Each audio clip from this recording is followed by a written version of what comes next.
Tourists of the Stars, by J.N. Wdowski. For your full enjoyment, be sure to read or listen to the end. Chapter 1. Ceti IV. Damn! That one nicked me, Jackie protested as she instinctively covered the flesh wound on her cheek with her hand. I told you to keep your head down, Dodge calmly responded, slapping a fresh clip into his assault rifle.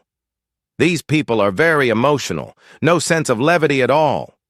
He shouted at their attackers as he leaned to the right of the boulder he was taking cover behind and fired off 2 bursts of his weapon. 2 of the hostiles were knocked off as they tried to climb the hill to attack their position. Those not hit scurried frantically, trying to find any protection from the deadly fire of the well-positioned couple. Applying pressure with her left hand, she tried to control the stinging pain from the superficial wound across her left cheek. With her free hand, she jammed her weapon into her shoulder for support and fired it. I cannot believe you talked me into coming here. Her deadly shots penetrated the shoulder and forehead of a native that had not concealed himself well enough. Taking aim, Dodge hit a 4th native trying to take cover behind the body of the one Jackie had just taken down. How was I supposed to know that they would take offense in us entering one of their temples? Dodge let out another burst from his weapon, bringing down a 5th attacker. Xenophobic primitives! He shouted down at the Taulish temple monks. She took out another that was trying to hide behind a small green-trunked tree that looked like a giant broccoli. Good shot, he complimented her. Well, their bright pink coloring helps, she answered, continuing to fire. You know why we are in this situation? Again. Jackie questioned Dodge. Because you are too cheap, she answered for herself. Why can't you use a travel agency like normal people? And go on a holiday like normal people? You're the one that wants to go to exotic and interesting places, unspoiled by human civilization. I guess you rather be staying at the Hilton on Vigo 4, sitting at the pool and sipping on an alcoholic fruit drink with a little umbrella. He stopped firing to listen to her reply. She at first hesitated to answer. Well, no. Ha! He turned his attention back to 3 of the Taulish monks attempting to outflank them on the right. His bursts of fire took all 3 down. But why can't you at least take the time to do some cultural research? Is that so hard? Why can't you at least do that? She seriously wounded 2 more as they tried to flank them on their left. I spent 3 months just researching the possible locations of the Taulish idol of fertility. You wanted to see it. He slipped a 3rd magazine into place. Geez, you leave it all up to me to make the plans for these trips, and then you always complain. Bitch, bitch, bitch.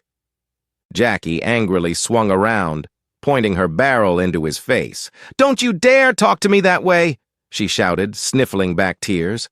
I am sorry. You know I love you. I promise next trip I will do more research. You promise? Yes. I just want you to be happy. I love you. Jackie lifted the barrel of her weapon away from Dodge's face and fired it over his shoulder, bringing down an advancing Taulish that was just about to strike Dodge. You really love me? She turned her attention back to Dodge. You know I do. This whole trip was for you. It was extremely impressive. The idol of fertility, that is, she admitted. Do you think my rubbing it on my womb will really work? It couldn't hurt, besides pissing off the natives. I'm sure you'll pump out twins. He replied, noticing that the monks were finally giving up and attempting to carry off their wounded. Fertile twins, I hope, a complete boy and girl set. She smiled. Out of danger, he stood and slung his weapon on his shoulder, giving her a helping hand up. Let me take care of that scratch for you. She gave him a flirtatious smirk. Kiss it and make it better. Only if you want to keep the scar as a souvenir. He teased her, taking out his med kit and spraying her cheek with wellness spray. Within seconds, the scratch healed completely as if it were never there. Back to your original beautiful self. Would you still love me even if I decided to keep the scar? She looked up at him. You could get hit by a meteor, twisted, deformed, toothless, burnt and broken, and I would still want to wake up to your face every morning." He kissed her cheek where the scratch once was. "You have such a way with words." She took his arm as they headed back to their ship. An hour later, they reached their hidden landing zone only to be surprised that their rental ship was not alone. "Damn, they found us?" Dodge stopped at the giant broccoli tree line. "You said they would not know we are here," she protested. He turned to her, annoyed. "Well, I guess I was wrong." He began to walk towards the ship. "Nothing we can do now but make the best of it." Standing between the two small starships were two stellar rangers. They waited patiently as the couple returned to their ship. "They do look handsome in their uniforms." Jackie admired the two well-built men. "Be sure to tell them that. I am sure they'll just slap us with a warning." He slightly rolled up his eyes. Reaching the two rangers, the older one spoke in a commanding voice. "Mr. and Mrs. Ringo?" "In the flesh. How may we help you, officer?" Dodge gave a slight bow as Jackie flirtatiously smiled at the two men. "You are both aware that this planet is a protected sanctuary? It has been determined by the Stellar Treaty to be a no-go zone." They both acted shocked. "We were unaware." "You killed and wounded several of the locals." The Stellar Ranger charged them. "It was self-defense," Jackie protested. "It was, officer. We were merely visiting their temple of fertility." He placed a hand over Jackie's belly. "We're hoping for our first." "They were monks. You shot and killed monks." "Ah, monks with guns?" "They were not very monkish when they started shooting at us," Jackie pointed out. "We merely defended ourselves. We only wanted to see the fertility idol," Dodge calmly added. The two rangers looked at each other. The younger one spoke. "Sounds like self-defense." The older officer, frustrated, closed his eyes and took a deep breath. "You will be fined for this. Ignorance of the law is not an excuse." "I'll let it go on the self-defense." The older ranger took out a hand-sized computer tablet and made the finger strokes and swipes needed. Dodge's own device buzzed. He took it out of his inner breast pocket. Looking at it, his jaw dropped. 100,000 credits? He protested. "Be glad you're not doing mining duty in the asteroid belt for 10 years, for each local you dispatched," the older ranger responded. "Inexpensive holiday?" Jackie punched Dodge's upper arm. "Ouch." He scowled at her. 2 days later, Stamford, Connecticut. Dodge was sitting at his desk at Wright and Galagara accounting firm. A man in a shiny blue wool business suit carrying a plain white ceramic mug of coffee approached him. Dodge looked up at his manager standing over his cubicle wall. "Yes, Mr. Buttons?" "So how was your holiday?" Buttons smiled. "Interesting, but a lot more expensive than I thought it would be." Dodge disappointedly confessed. "I told you to try my travel agency.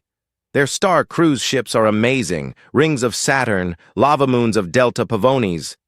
He took out his smartphone and showed pictures of his last trip of him and his wife doing selfies. They stood and smiled with perfect white teeth in front of one of the ship's large windows overlooking the natural stellar wonders in the background. His wife, a 35-year-old Asian woman, held up 2 fingers in every photo. He devilishly smiled. "Nothing gets Judy more stimulated than exotic locations and 5-star restaurant meals, if you know what I mean." The ship had 5 different ethnic-themed restaurants, and as you see, amazing, unforgettable views. His smile widened as he leaned into Dodge, not wanting to be overheard. "Stained a lot of Egyptian cotton sheets on that cruise, if you know what I mean." He winked. "I do, Mr. Buttons. Sounds wonderful. But Jackie and I are more into adventure holidays." He forced a smile for his boss. "To each his own." Buttons grinned as he stood back up straight. "Oh, since you were gone, we landed the Peterson account. I will need you to get on it ASAP." "No problem, Mr. Buttons." Dodge tightened his grin. "Well, happy to have you back."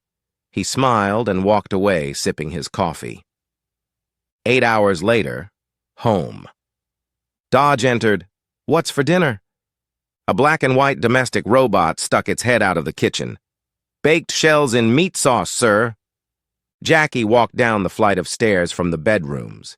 She was carrying a pregnancy test strip. He could tell from her face it was not good. "Trying again is fun." He replied. "Perhaps you should have rubbed the idol on your parts," she snapped. "My sperm count is normal. I had it checked, remember?" He defended his fertility. "Well, according to my gynecologist, all my pipes are working too." She answered, "Perhaps we shouldn't have waited and should have tried to have a child when we first married." "You wanted us to buy a house first," he pointed out. "We didn't need a house right away." She began to cry. He walked up to her and hugged her. He could feel her tears seeping through his shirt. "We'll have a baby. Don't worry. I'll figure something out." Be sure to continue to Chapter 2, 82, Eridani 3. To support the author, please like, share, comment, and subscribe.